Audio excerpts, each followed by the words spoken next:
In this video, I'm going to show you how to sell your old clothes online and make some sweet investing money. If you're new here, my name's Kairo. This is my $1 million hustle challenge. I'm trying to get my net worth to $1 million in the next 3 years through businesses, real estate, and investing. So crush the like button and let's get into the video. A great way to generate some quick cash or seed money is to take the stuff that you're no longer using and to sell it online. By selling your clothes online, you can take that money and then start a business. You can even turn flipping clothes online into a profitable business or invest the money you've made into stocks. And on that note, you can get 4 free stocks from Webull to kickstart your investing career if you click the link down below. Now, I'm trying to sell everything I hardly ever wear, and you can do so too to make that extra money. Now, the best sites for selling your swag are Depop, eBay, Poshmark, and Facebook Marketplace. Unless you have some luxury brands, then you might want to sell those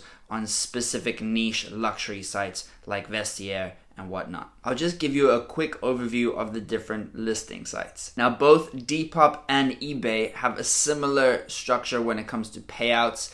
They both take a 10% commission. Payout is through PayPal, and the transaction fees are 2.9% plus 30 cents.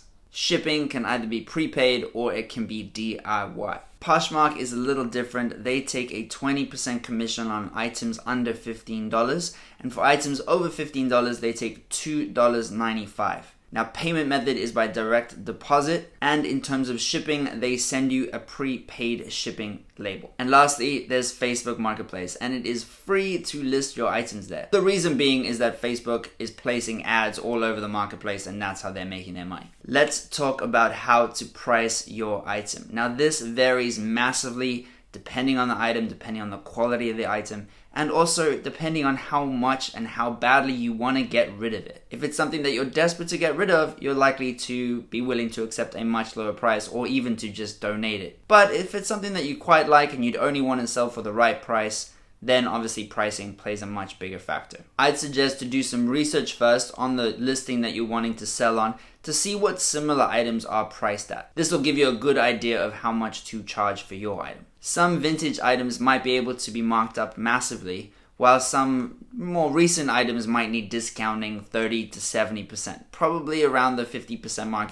is a safe bet. People buying secondhand stuff want to get it for a good price. A great way to see what recent items have sold for is to go onto the advanced tab in eBay, and you can see if you type in the description of your item, you can see what the recent completed sales have gone for, whether they've been actually sold or whether the auction has just ended. The stuff that has actually been sold is marked in green, so you get a good idea of the price. You can also see how they have made their photos, written their description, and put that in your swipe file to get ideas for how to take your photos and how to write your own descriptions. And most importantly, how much to charge for the item. This is crucial to consider. How much is your time worth? It's going to take time to take photos, list the item, respond to inquiries, and plus there are shipping costs involved, there are transaction fees involved.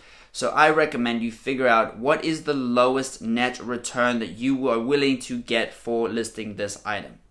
It might not be worth your time to sell items less than $15. Personally, I won't sell anything less than $15 because it doesn't make sense to me. I would be better off just donating it. And that's something you can consider, depending on how much your time is worth to you right now.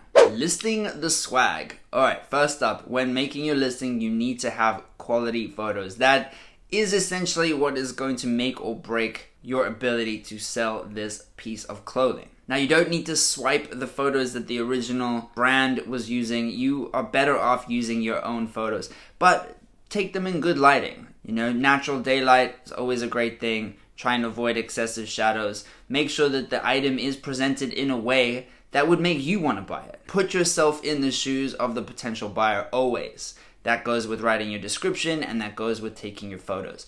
Also, it's a good idea to model the photos. If you don't want to model the clothing yourself, you can do an image search on Google to find models wearing that item. But overall, it is a good idea to show people wearing the clothing so that the buyer can get an idea of what the article will look like on them. Now, as this is most likely secondhand clothing, you might want to take photos of any damage or worn areas or defects just to give the buyer the right idea of what they're getting. And that takes us to the description. Again, it's really important to be honest here. Put yourself in the shoes of the buyer and write a very accurate description. Also talk about the sizing. For example, if the shirt was a medium but it fits more like a large, or if the dress was a small but it fits more like a medium, it's important to put that in the description. Now, from my experience, the shipping costs can make or break your margins. So personally, I use these paper mailers. They are environmentally friendly, so that's great. They're relatively cheap to buy,